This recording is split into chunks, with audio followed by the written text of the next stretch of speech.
One pot ரெசிப்பியாக ஒரு ஹெல்த்தியான டேஸ்டியான மணத்தக்காளி கீரை கடையல் செய்யலாமா? இந்த மெத்தட்லேயே நீங்கள் பொன்னாங்கண்ணி கீரை சிறுகீரை யூஸ் பண்ணி கூட ரெடி பண்ணிக்கலாம்.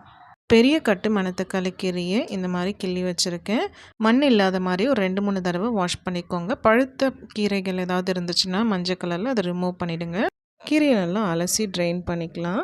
இதுக்கு இடையில சிறுபருப்பு 1/2 கப் அளவு சிறுபருப்பு ஊற வச்சு எடுத்திருக்கேன். இப்போ இந்த சிறுபருப்பு நல்லா ஊறியிருக்கு. இதில் ஆல்ரெடி 1 கிளாஸ் அளவு தண்ணி சேர்த்து ஊற வச்சது அதை அப்படியே ஒரு குக்கரில் மாற்றிக்கலாம். இது கூடவே அலசி வச்சுருக்க கீரையை ஒன்றும் பாதியமாக அரிஞ்சு சேர்த்துக்கோங்க. கட் பண்ணி சேர்க்கும்போது கொஞ்சம் சீக்கிரமாக வேகும். ஒரு பச்சை மிளகா, காஞ்ச மிளகா, பச்சை மிளகா கீரை சேர்த்துக்கோங்க.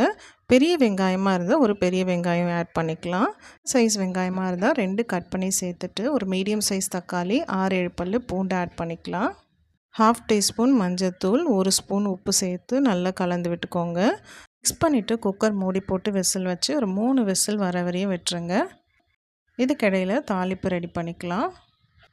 2 டீஸ்பூன் எண்ணெய் சேர்த்துக்கோங்க. எண்ணெய் நல்லா சூடான பிறகு 1/4 ஸ்பூன் கடுகு, உளுந்து, சீரகம் சேர்த்துட்டு நல்லா இதெல்லாம் பொரிஞ்ச பிறகு கொஞ்சமாக வெங்காயம், கருவேப்பிலை, ஒரு வரமிளகாய், 1 ஸ்பூன் சாம்பார் பொடி சேர்த்து நல்லா வதக்கிக்கோங்க.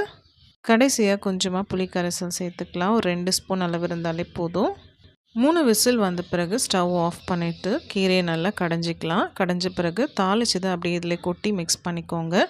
கலந்துட்டு அப்படியே ஒரு 2-3 நிமிஷம் கொதிக்க வச்சு இறக்குறீங்கன்னா சுவையான மணத்தக்காளி பருப்பு கடையல் ரெடி ஆகிடும்.